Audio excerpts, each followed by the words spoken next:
안녕하세요. 꼬야 책방입니다. 오늘 함께할 책은 섬의사의 사계절, 모모북스, 문푸른 지음, 낯선 섬에서의 1년, 초보 의사가 전하는 사람 이야기, 사랑 에세이입니다. 누구에게나 초보 시절은 힘들죠. 경험해보지 못했으니까요. 공중보건의가 되어 낯선 곳, 그것도 섬에서의 의사로서의 생활은 쉽지 않습니다. 섬 주민들과 갈등도 있었고 가슴 찡한 감동을 전해줍니다. 바다가 늘 잔잔하지 않기에 섬 의사 이야기도 따뜻하지만은 않습니다. 의사이면서 전문 작가 못지않은 저자의 문장들을 만나러 가보겠습니다. 대학병원 인턴의 삶. 인턴 첫날, 환자에게 먹은 욕. 의과대학을 졸업하고 의사가 되었지만 현실은 학생과 다를 바가 없었다. 그동안은 책으로만 배우고 사람 모형으로 실습을 한 게 전부였다. 나는 대학병원의 인턴을 지원하였고 드디어 근무날이 다가왔다. 흰 가운을 갈아입는 동안 잘할 수 있을까 하는 불안감이 나를 지배하기 시작했다. 처음 돌게 된 본과는 내과였다. 내과는 입원 환자가 많다. 따라서 인턴이 해야 할 일도 많았다. 새벽부터 환자를 깨우고 피를 뽑거나 여러 시술들을 해야 했다. 첫날 업무를 시작하기도 전에 10개의 콜이 밀려 있었다. 내 첫 환자는 신장내과 환자였다. 어버버하는 모습을 들키고 싶지 않아 당당한 척 행동했다. 피를 뽑기 위해 팔을 걷어달라는 말을 하고 주사기를 꺼냈다. 이제는 직접 환자의 팔을 찔러야 했다. 모용팔은 젊은 사람을 모델로 한 게 분명하다. 할머니의 혈관은 잡히지도 보이지도 않았다. 나이가 들수록 혈관은 없어지고 입원을 하면서 혈관이란 혈관은 다 찔러 없어지기도 하니 초짜 의사가 단박에 찾을 수 없었다. 겨우 잡은 혈관을 향해 시린지를 찔렀다. 그러나 피가 맺히지 않았다. 재차 움직이는 혈관을 손가락으로 잡고 찔렀다. 피가 맺히지 않았다. 다시 찌르기 위해 환자에게 양해를 구했다. 환자분, 혈관이 잘 보이지 않아 다시 찌르겠습니다. 죄송합니다. 어디 어린 돌팔이 같은 것을 데려왔어. 교수 오라 그래. 아직도 환자의 워딩이 생생하다. 내 첫 환자였고 그 첫 환자에게 들은 욕이었으니까. 재차 양해를 구하고 찔렀다. 다행히 두 번째 시린지에 피가 맺혔다. 그러나 처음 다짐했던 내 당당함은 온데간데 없이 사라졌다. 환자의 난동에 새벽 5시 반 병실은 난리가 났다. 스테이션의 간호사들은 뒤에 삥 둘러서 있고 옆 병동에서 패진 준비하던 내과 레지던트 선생님도 멀찌감치 보고 있었다. 환자가 화내는 건 당연했지만 그 환자는 유독 심했다. 바쁘게 다음 환자를 향해 나가는 나를 보고 레지던트 선생님이 한마디 했다. 저 환자한테 저도 욕 많이 먹었어요. 그러니 앞으로 신경 더 써주세요. 나는 하루 일과가 끝나고 나서야 그 말이 기억났지만 당시에는 아무런 정신이 없었다. 밀린 콜만 10개였고 이마저도 빨리 하지 않으면 점심도 못 먹을 게 뻔했다. 그날 새벽 5시 반부터 밀린 콜을 다 처리하고 편의점 삼각김밥을 깐 시간은 저녁 6시였다. 그렇게 정신없이 인턴 첫날이 지나갔다. 섬에서의 나의 역할. 섬에서 근무가 시작되었다. 섬에선 크게 3가지 업무를 한다. 첫째, 응급진료. 병원이 없는 이 섬에서 죽을 위기에 처하면 내게로 달려온다. 나는 24시간 내내 섬에서 대기하며 응급 환자들의 전화를 기다린다. 그들 대부분은 해경정, 소방정, 그리고 닥터 헬기에 의해 무태병원으로 후송된다. 둘째, 일반적인 약 처방, 혈압, 당뇨, 고지혈증, 약 처방이 주를 이루지만 섬이라 그런지 감기, 관절염 처방도 많았다. 하나밖에 없는 의료시설이라 다양하진 않아도 대부분의 약을 갖추고 있으며 나는 섬에서 근무하는 동안 아이 받는 것 빼고 다 해봤다. 셋째, 왕진. 밤이고 낮이고 걷지 못하는 환자들이 생긴다.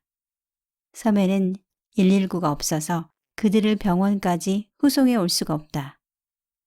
누가 시킨 건 아니지만 결국 그 사람에게 가야 하는 건 나였다. 하다 보니 새벽에 출동하는 건 일상이 되었다. 9시부터 시작된 내 첫 진료는 6시가 되어서야 끝이 났다. 첫날, 새로운 의사 선생님이 오셨다는 소식이 노인정에 퍼졌다. 구름처럼 밀려오는 환자들을 보며 정신이 없었지만 하나밖에 없는 의료기관이니 그러려니 했다. 나는 40명이 넘는 환자를 봤다. 지금도 그렇지만 하루에 30여 명이 넘는 사람과 이야기하다 보면 오후에는 목이 잠긴다. 첫날은 열정 때문인지 목이 쉰지도 모르고 즐겁게 진료했다. 6시부터는 야간 당직을 썼다. 나는 임기제 공무원이라 당직비도 받지 못했다. 그야말로 열정페이였다. 그때는 어디다 하소연해야 하는지도 몰랐다. 그러나 언제라도 응급 환자가 생겨 대처라도 잘못하면 모든 책임은 내가 져야 했다. 차라리 응급 환자는 괜찮았다. 아픈 사람에게 절실한 도움을 줄 수 있는 건 스스로도 뿌듯함을 느꼈다. 그러나 이곳은 섬이었고 말도 안 되는 일들이 비일비재했다. 풋풋했던 내 열정이 꺾이는 데는 채 일주일도 걸리지 않았다. 나는 점차 섬이 무서워지기 시작했다. 섬 생활.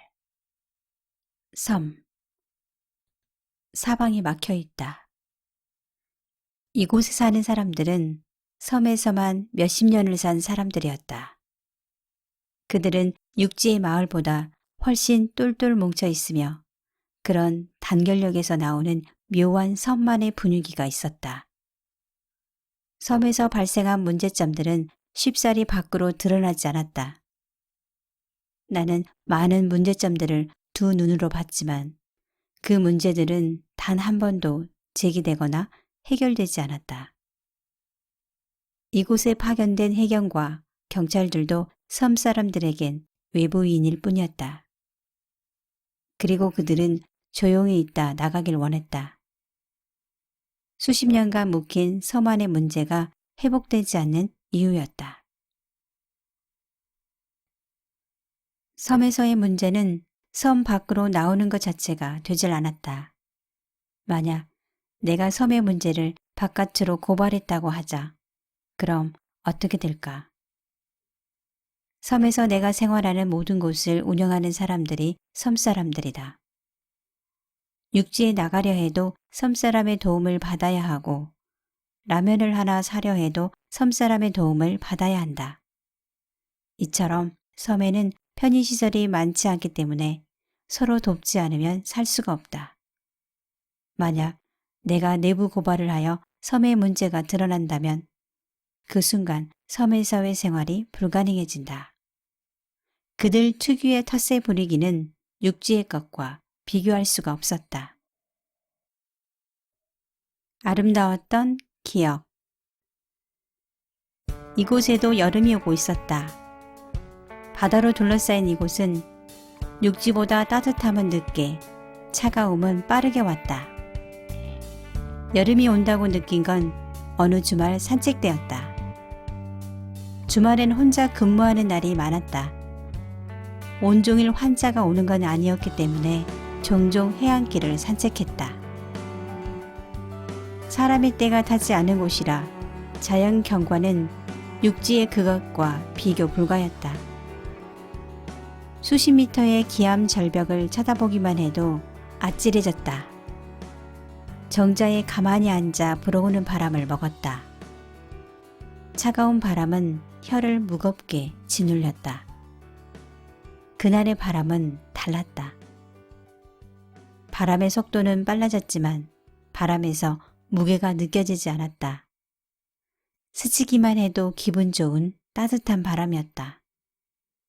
그 바람을 따라 파도들도 천천히 섬 쪽으로 밀려왔다. 몇천 년간 파도의 힘에 맞서 싸워온 기암절벽. 그 장엄함은 그냥 만들어진 것이 아니었다. 내 눈에는 멋진 자연 경관으로 보이지만 과거 무수한 시간 동안 살점이 떨어져 나가고 물이 줄줄 새는 아픔을 겪었으리라. 나 또한 현재의 고통으로 괴로워하고 있지만 미래의 어느 시점에 피가 되고 살이 되길 기원했다. 부생 빈사. 잘난 사람은 잘 살고 못난 사람은 죽는다. 이 말은 섬에서도 적용된다. 섬에서 영향력이 있는 사람은 어떻게든 살아나가고 독거노인, 기초수급자는 어쩔 수 없는 상황이 되면 죽는다. 내가 그런 사실을 깨닫는데 채 반년이 걸리지 않았다. 사회가 좀 더 정의롭다고 생각했던 나로선 적잖이 충격이었다. 할머니가 두통이 있다며 내원하였다. 내가 진찰하기도 전에 뇌출혈일 수도 있으니 닥터 헬기를 띄워달라는 할머니. 환자 본인이 무언가 목적을 갖고 말하는 경우 한 번쯤 다시 생각해 봐야 한다. 신경학적 징후에 이상이 없고 이전 기저질환이나 뇌출혈이 없기에 응급하게 나가야 할 이유는 없다고 설명했다. 갑자기 할머니가 쓰러졌다. 의사는 환자의 호소에 대해 의심할 순 있지만 무시할 순 없다. 어쩔 수 없이 해경센터에 연락을 했다. 그러나 파도가 높아서 나가지 못한다고 했다. 헬기 요청을 하니 현재 환자의 상황이 출동에 해당하지 않으니 올 수 없다고 했다. 내가 보기에도 지금 호소하는 증상만으로는 헬기팀이 안 오는 게 당연해 보였다. 나는 언제나 객관적으로 진료보려 노력했다. 면장이 오는 날도 편의를 봐주지 않았다. 보잘것없는 힘이지만 그래도 내 분야에서는 정의가 지켜지길 바랐다. 사실 뇌출혈이 의심된다 하여 헬기를 무조건 오게끔 할 수도 있었다. 실제 그쪽이 내게도 편했다. 나가서 정상이면 다행이고 나가지 않아서 문제가 생기면 내가 독박을 쓰게 될 테니 말이다. 하지만 특정한 의도를 갖고 헬기를 타려는 사람들이 응급 헬기를 타게 되면 그 사이 응급 환자의 치료를 더디게 할 수 있다. 나는 그것이 적어도 내 손에서만큼은 지켜질 수 있길 바랐다. 할머니를 돌려보내는데 1시간이 걸렸다. 나는 온갖 모욕을 당했다.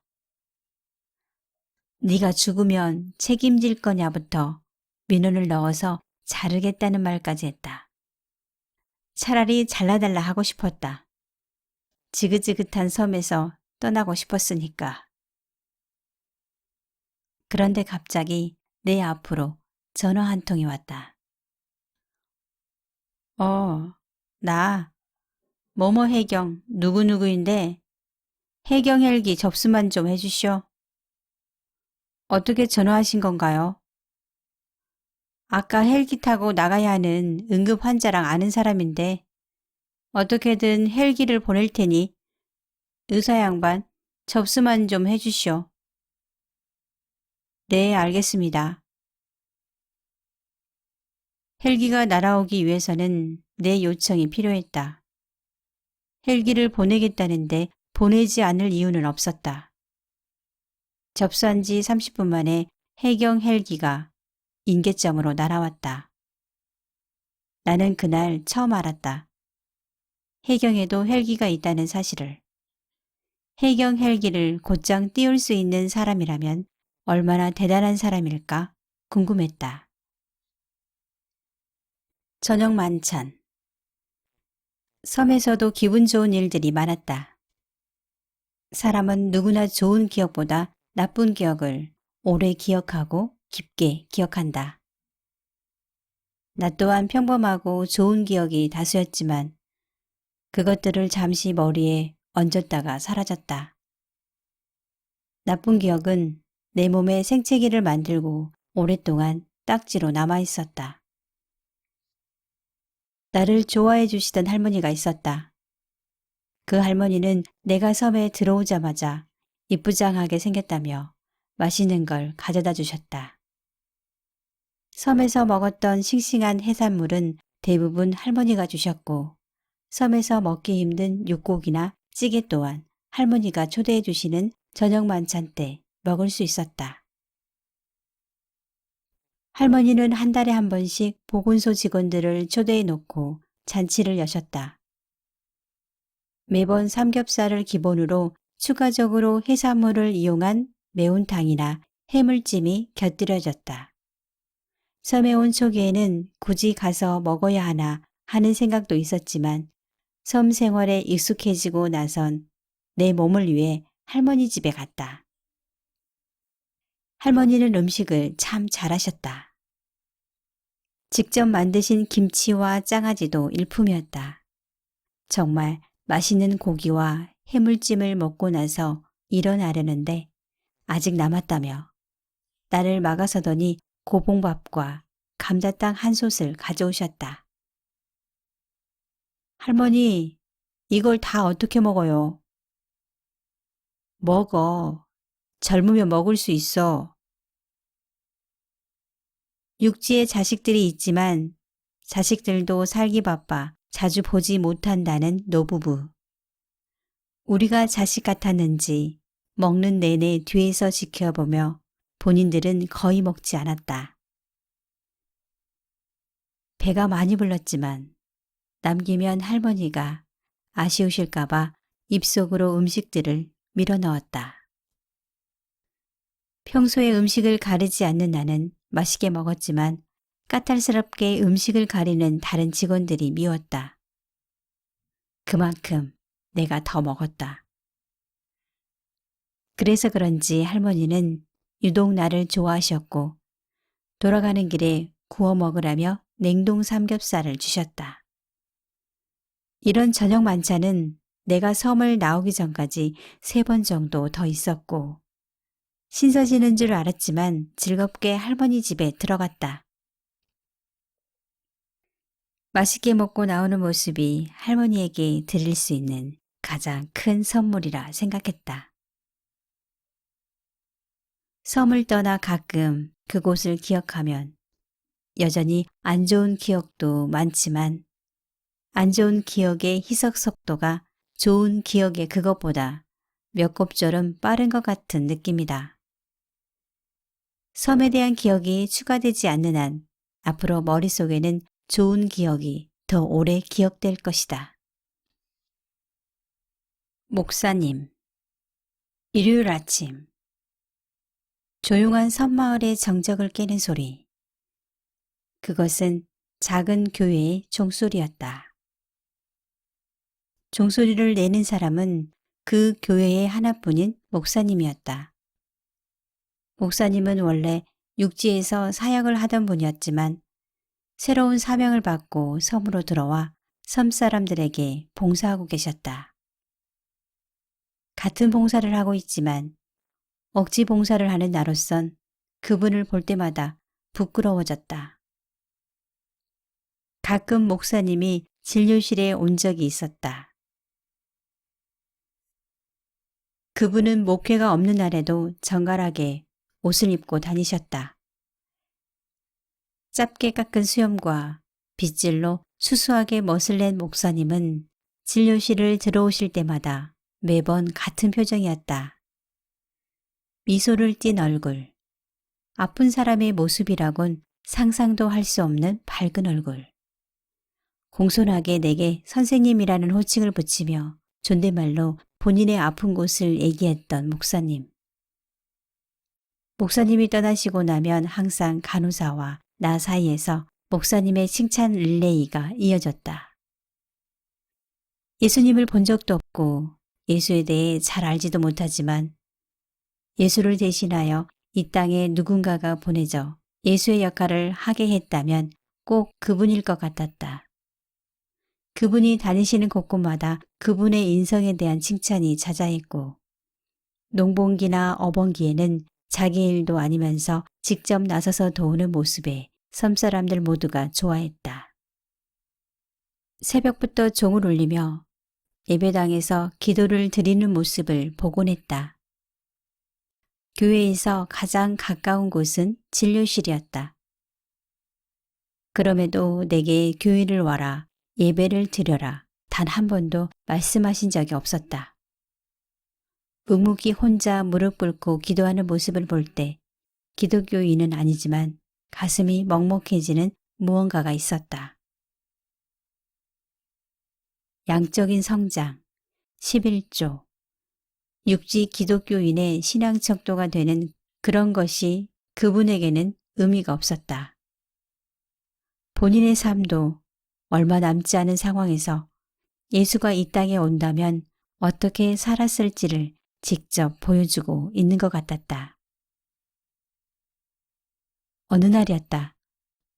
목사님은 내가 섬을 나가기 며칠 전 갑작스럽게 쓰러지셨다. 아마도 섬에서 받은 충돌 중에 가장 큰 충격이었다. 응급처치를 하고 들것에 겨우 옮겨 몸을 누인 목사님은 본인도 모르게 눈물을 흘리셨다. 아프셔서 난 눈물이었을까? 아니면 다 하지 못한 목표에 대한 아쉬움이었을까? 나도 모르게 해경정 안으로 탑승하여 40분 동안 육지로 나갔다. 의식이 없는 목사님을 살리려 부단히 노력했다. 가지고 있는 약물을 쓰고 심폐소생술을 반복했다. 그 사이 차디찬 바다를 뚫고 도착했지만 목사님의 인자한 웃음을 다시 볼 수 없었다. 그날은 내가 섬에서 처음 눈물이 난 날이었고 공교롭게 목사님의 마지막 눈물의 순간이기도 했다. 섬을 떠나면서 자부심. 섬에 있으면서 유일한 의사라는 자부심으로 일했다.